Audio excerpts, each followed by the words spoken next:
"Reynolds, over here!" Officer Davis shouted, his voice echoing through the jungle. The beam of his flashlight sliced through the dense foliage, landing on a tiny figure crouched against a tree. She was crying, her sobs jagged and raw, and she clutched something tightly in her small hands. The girl's tear-streaked face turned toward them, her wide, terrified eyes glistening in the faint moonlight. "Don't let him get me," she whispered, barely audible. "Who?" Reynolds asked, stepping closer, his voice steady despite the adrenaline coursing through him. He scanned the dark, listening for any sound that didn't belong, twigs snapping, heavy breaths, anything. The girl clutched his arm.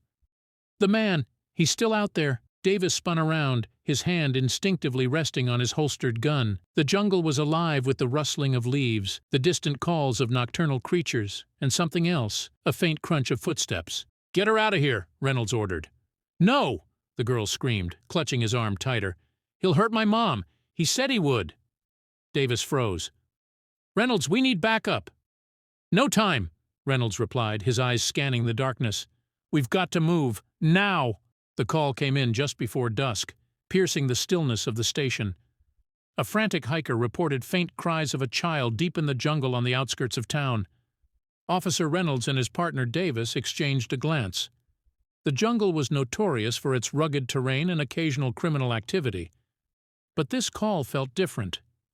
There was urgency in the caller's voice, a desperation that sent a chill through the room. "We'll take it," Reynolds said, grabbing his gear. The drive to the jungle was uneventful, but the weight of the unknown hung heavily between them. "What do you think we're walking into?" Davis asked, his tone casual, though his grip on the wheel betrayed his nerves. "Could be a kid lost. Could be worse," Reynolds replied, his voice steady. By the time they reached the jungle's edge, the sun had disappeared, leaving behind a pale gray sky. Shadows stretched across the dense foliage, making it feel as though the forest was alive and watching. Flashlights in hand, the officers stepped onto the narrow path, the cries faint but unmistakable. "Do you hear that?" Davis asked, stopping to listen. Reynolds nodded. The sound of a child sobbing carried through the trees, growing louder with each step. Twigs snapped beneath their boots, and the air grew heavy, damp with the scent of earth and leaves. After what felt like an eternity, they saw her, a small figure huddled by a tree. She was trembling, her cries raw and jagged. Reynolds knelt down, keeping his voice calm. "Hey, you're safe now," he said softly. "What's your name?" The girl looked up, her face streaked with tears. "Don't let him get me," she whispered. The jungle seemed to close in around them as Officers Reynolds and Davis ventured deeper. The narrow trail was choked with tangled roots and dense underbrush, making every step deliberate and cautious. The cries grew louder, though they wavered, as if the child's voice was fading.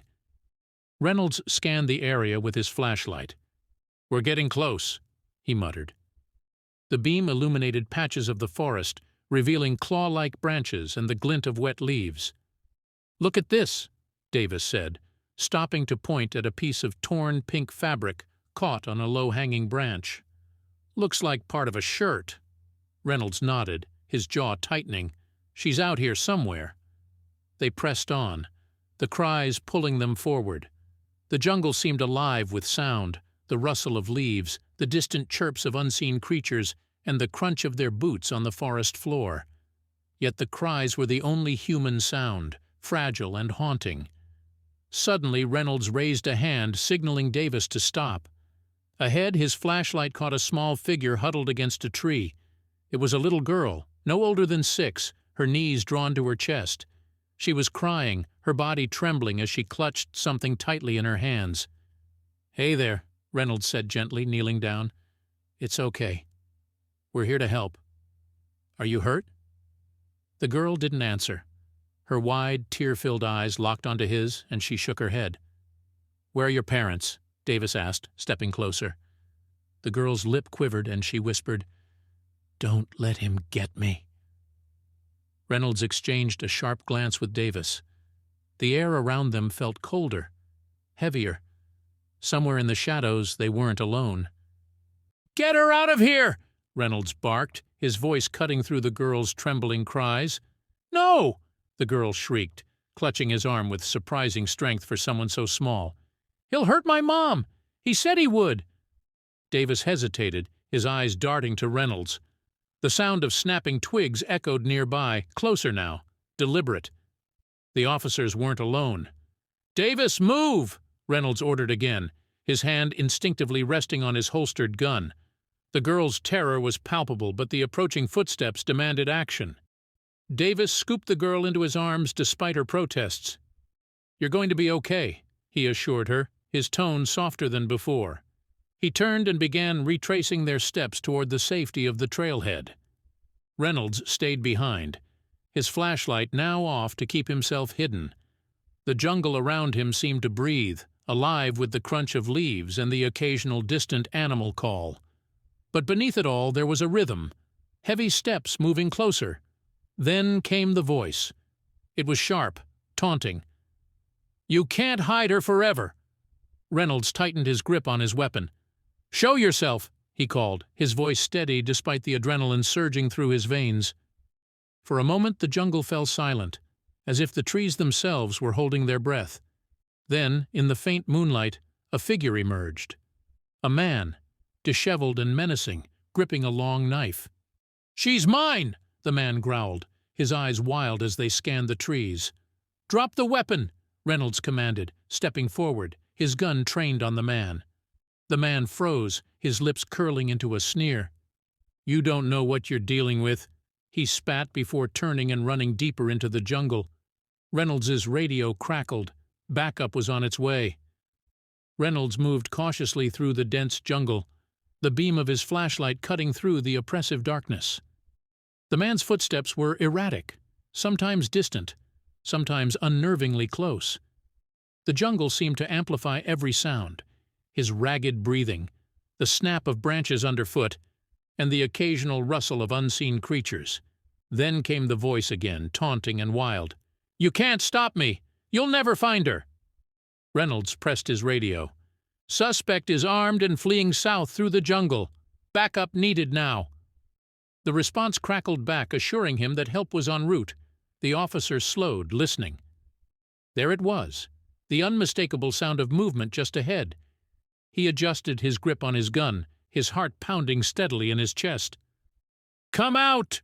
Reynolds shouted, his voice echoing through the trees. "You're surrounded! There's no way out!"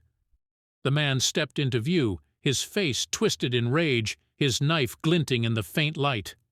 "You don't understand!" he snarled, pointing the knife wildly. "That girl knows too much! She saw—" "Drop the weapon!" Reynolds commanded, his aim steady. The man hesitated, his eyes darting around as if calculating his chances of escape. Then, with a guttural yell, he bolted into the shadows. Reynolds sprinted after him, but the sound of distant engines and flashing lights stopped them both in their tracks. Backup had arrived. The jungle lit up with floodlights as officers swarmed the area. The man tried to flee again, but he didn't get far.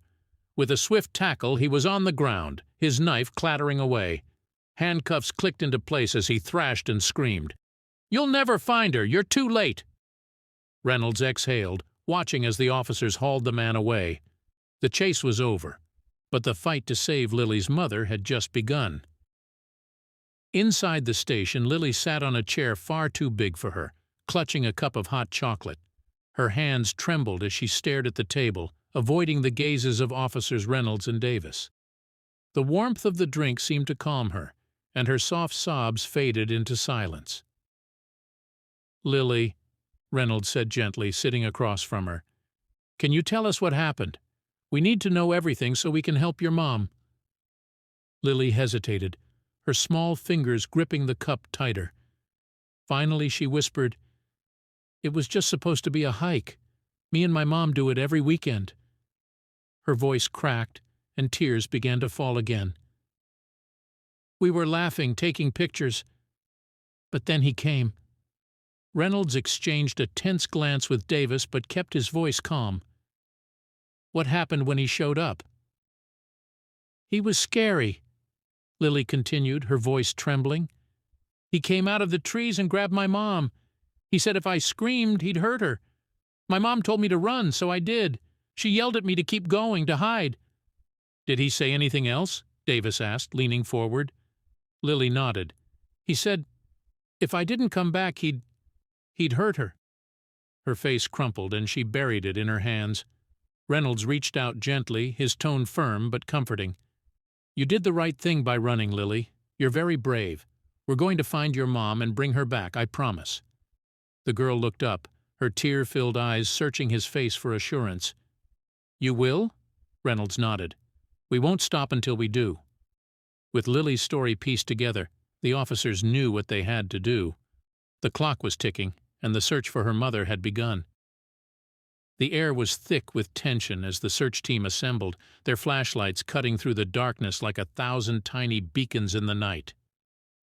Officers Reynolds and Davis stood near the edge of the jungle, watching as the team spread out, ready to comb through every inch of the forest until Lily's mother was found. Time was their enemy. "Reynolds, Davis, you're with me," Lieutenant Harris ordered. The team moved in tight formation, each officer communicating through their radios. The jungle was dense, the trees casting long shadows that made every step feel more uncertain. "Stay sharp," Reynolds muttered, his eyes scanning the brush. The sound of his boots crunching through the undergrowth seemed impossibly loud in the silence, but there was no time for hesitation. Lily's mother could be out there, injured or worse, and they had to move fast. "Any sign of her?" Davis asked, scanning the ground for tracks. "Nothing yet," Reynolds answered, his hand tightening around his flashlight. The urgency of the situation weighed on him. Lily's words echoed in his mind. He said he'd hurt her if she didn't come back.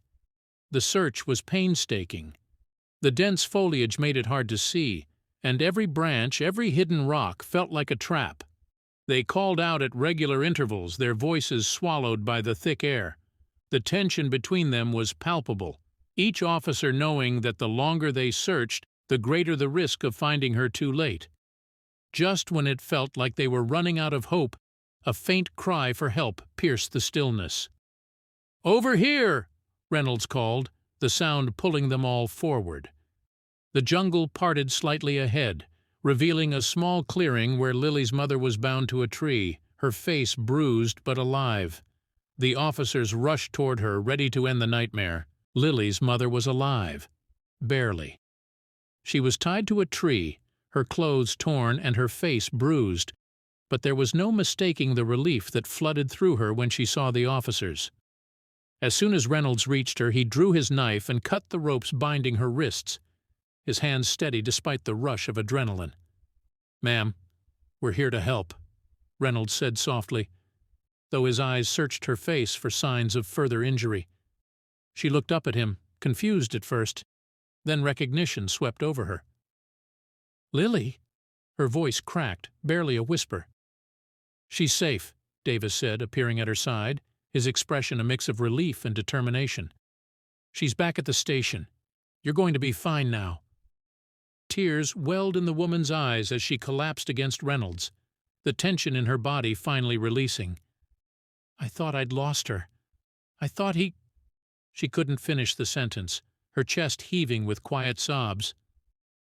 "We've got you," Reynolds said, his voice firm and comforting as he helped her to her feet. Davis supported her other side, and together they carefully guided her out of the jungle. It was only when they reached the clearing at the edge of the woods that Reynolds allowed himself to breathe easier. The entire team had been working for hours, but they had found her, alive, safe. Lily's mother was no longer a victim in the jungle's shadows. Back at the station, Lily's eyes lit up the moment she saw her mother. She dashed across the room, flinging herself into her mother's arms without a second thought. "I knew you'd come," Lily whispered, her face buried in her mother's shoulder. "I'm so sorry I scared you," her mother replied, holding her tight. "But you were so brave. You saved us both." In that moment, all the terror and uncertainty faded away. They were together again. The man who had terrorized Lily and her mother was in custody now, his wild eyes still flashing with defiance as he was led into the interrogation room. The officers had managed to piece together his story. a fugitive hiding in the jungle, preying on unsuspecting hikers. But that didn't explain his obsession with Lily's family or why he had targeted them in the first place. Reynolds stood outside the interrogation room, arms crossed, watching as the man was seated in front of a bright light. The man's defiance only seemed to grow with every question. "You'll never make me talk," he sneered. "You don't even know what's at stake here." Davis shook his head, his expression hard. "You'll talk, eventually, when you realize there's nowhere to run." The officers weren't interested in his taunts. They were focused on Lily and her mother, focused on ensuring they'd never be touched by this man again. The investigation revealed that the man had been living off the grid for years, a violent history of crimes ranging from assault to robbery. His latest obsession seemed to be with Lily's mother. But why? The truth would come out in time. But for now, the priority was making sure he stayed behind bars. Meanwhile, at the station, Lily and her mother were finally beginning to breathe easier. The physical scars of their ordeal would heal, but the emotional ones would take longer. Reynolds knew they weren't out of the woods yet. They had survived the night, but the road to full recovery was just beginning. As the sun rose over the horizon, casting a soft light over the town, Reynolds stood at the window, watching the world wake up. They had done their jobs. Justice was being served. But the memories of that night, of the jungle, the chase, and the terror, would stay with them all, haunting and shaping them in ways they couldn't yet understand. If you found this story gripping and want to see more thrilling and emotional tales of courage, justice, and survival, make sure to subscribe to our channel and hit the notification bell. We dive deep into stories that not only entertain but also inspire, shedding light on the resilience of the human spirit in the face of unimaginable challenges. Have you ever experienced something unexpected that changed everything? Share your thoughts or your own story in the comments below. We love hearing from you. Your engagement helps us bring more powerful, heart-pounding stories to life. Also, don't forget to like this video if it moved you. The more you engage, the more stories we can create to inspire and touch hearts. Together, we can make sure these stories reach as many people as possible. Thank you for watching, and stay tuned for our next powerful story.